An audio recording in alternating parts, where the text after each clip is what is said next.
Welcome to episode 5 of the Self Sunday Show, hosted by me, Oliver Jude. Today we're bringing you self-evaluation from MD Creative's Resource Centre, formerly known as Tyler's Department Store, on Bridge Street in my hometown of St Helens.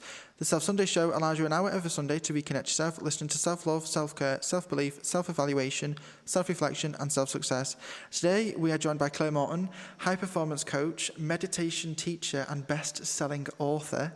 Claire's here to talk everything self-evaluation and how you can get the best out of yourself. Thank you for joining me once again, as you was on series 1 of the OJ show, which was all about mental health and sharing your life and your story and background.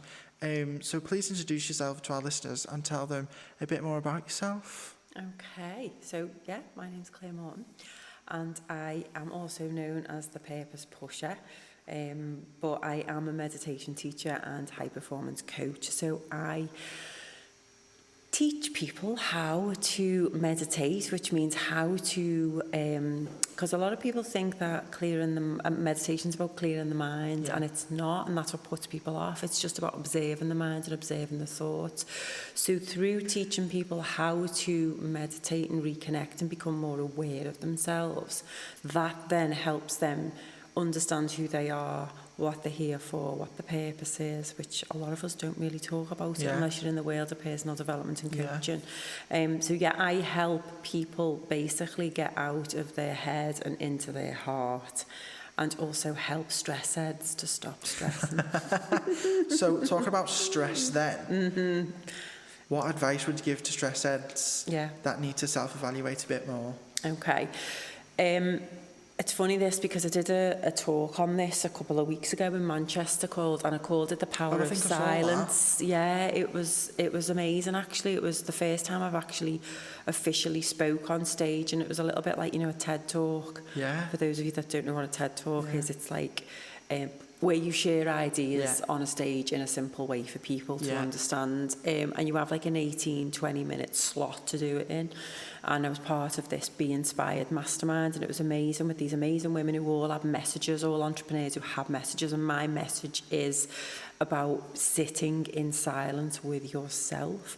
And because one part of it about stress is, how much is it costing you in terms of whether you're trying to numb it with alcohol, drugs, but what's it costing you in terms of your relationships with your family, your relationships with peers in work, your relationships with your business if you're a business owner, your health, your brain, what's it doing to your brain, what's it doing to your body. There's so many costs, like negative costs. Sacrifices that stress is costing you. And because in this day and age, 90% of doctors' visits are to do and caused by stress. So I talk about modern age stresses and ancestral stresses. The modern age stresses, things that stress us out now, is like paying bills, social media, whether you're being trolled on social media or whether you are comparing yourself in life to other people, to this perfect life that no one's actually got, because we've all got real going on in our lives. I don't know if you can swear, so I'm sorry about that. Bleep it if you need to. It's all right. But it's getting people to understand that we've got modern day stresses like, paying the bills, work, the boss, the wife, the mother-in-law, the dogs, the community, the neighbour. None of those things are actually going to kill us, whereas like a saber-toothed tiger thousands of years ago might have killed us. And so we go into fight or flight, we head off. And once we're safe away up a tree or in a cave, we know that danger's gone. The body comes back into rest and digest.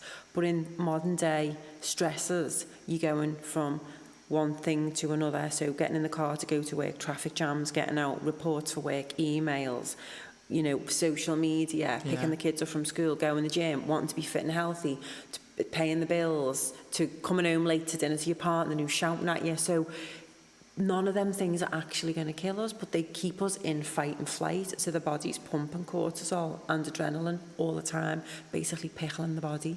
Basically, just after 10 minutes of being stressed, all of this acid is getting into our bone marrow. So the body becomes addicted to stress. So then even when you're not stressed, the body starts kicking in the stress hormones, and then you start looking for something to be stressed about. So people are addicted to the chemicals of stress in this day and age. And it's really sad.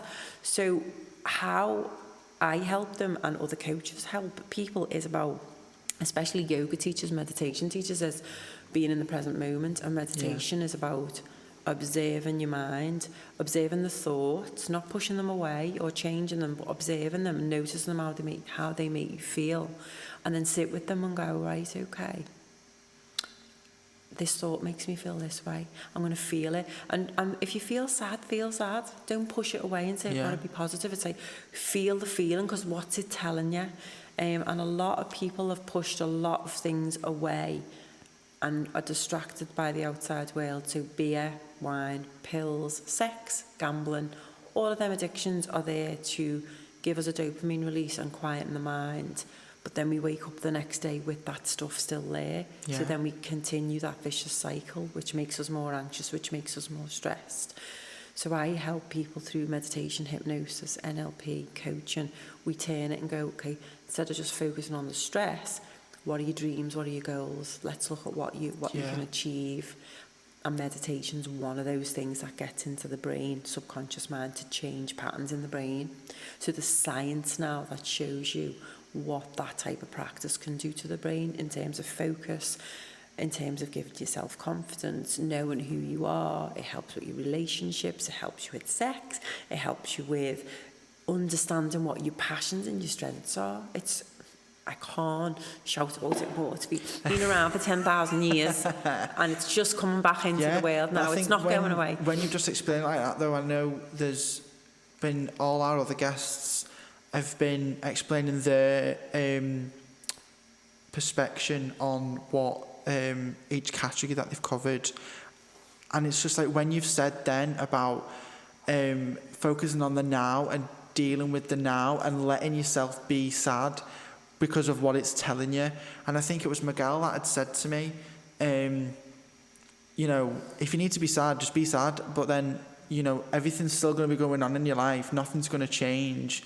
But your body's reacting to what's going on and telling you you need to be sad because something's going to come, or it's just an emotion. Yeah. So and that he's right. It's like feel the feeling. Yeah. Because I think a lot of people think, oh, you know, coaching and all this type of personal development stuff is all about being positive all the time, and it is. But it's about knowing yourself, and it's about recognising what triggers you, what stresses you out, and what lights you up. So it's that whole self-awareness piece. And if something or someone or you know, you're just having a day where you feel sad or upset or angry, feel it, because if you bottle it in and push it down and then go off and go and do something to distract you from it, it's still going to be stored there somewhere. And you wouldn't, how I explain it is, if you were going to laugh at something, you're not going to keep the laughter in, you let the laughter out. Yeah. So why wouldn't you let tears out or anger? But it's about knowing if we're the time and the place and the people to do it with in a trusted environment. But I know that I'm a really positive person, and I was always one of those people that over time always used to say, I'm fine. And then one day, 37, which was like 8 years ago, I wasn't fine because I'd pushed it down too much, because I've been doing this for 20 years. It was, say, 15 years at the time. It was like, I've got to be positive, choose me moves, choosing to be happy. And I wasn't dealing with stuff that was going on. And then you just hit a brick wall and it's like, oh my God. As soon as one thing comes, everything else comes with it. So now, and it's a shame that I think a lot of people get to like midlife and go, oh, now I know who I am and what I'm supposed to do. So if you can do that younger and get them tools and techniques and resilience as a younger person like yourself, you're already tapping into this stuff now. You're going to be an even more resilient adult when you grow up, and you'll pass that on to kids or younger kids and inspire other people as well as older people. So I am so passionate about instilling all of what I know into my children. So we do, because I want them to be resilient adults. I don't want them to, you know, suffer with anxiety, mental health. I want them to know that anxiety is a part of life, but it shouldn't be who you are. Yeah. And, you know, the whole thing around gratitude is, I think it's the biggest personal development tool you can have, is just say what you're grateful for. 3 things every day, what you're grateful for, like a cup of tea in the morning, or it could be hot water in your shower, or it could be, you know, signing off a great deal, a work deal. It does, but it doesn't have to be a huge thing. Yeah, just a little thing. Practicing gratitude before you go to bed, you fall asleep on a positive, the brain starts to rewire new synaptic connections. Yeah. Do you know when you say that, though, it does take me to Miguel, because he always says, he goes, if I've not made it 2 million in the week, he goes, but I'm still here, and I'm still breathing, and I'm still alive. He said, so it's fine, you know, it's okay, we'll have another go at it. But as long as we're still here and we're still breathing, life is okay. Yeah. No matter what is going on in your life. Yeah, because that could be, if you was having a bad day, that's something what I'd say is, thank you for the breath today, thank you for me waking up today. Yeah. It doesn't have to be any all happy clappy all the time. And then when you're having a good day, you could be, it's different things, but just being thankful that we're here today because there's other people that are not. Yeah. And the fact that we've even been born on this planet at this time is a gift. When you look at the science, it's 400 trillion to 1 chance that we're here.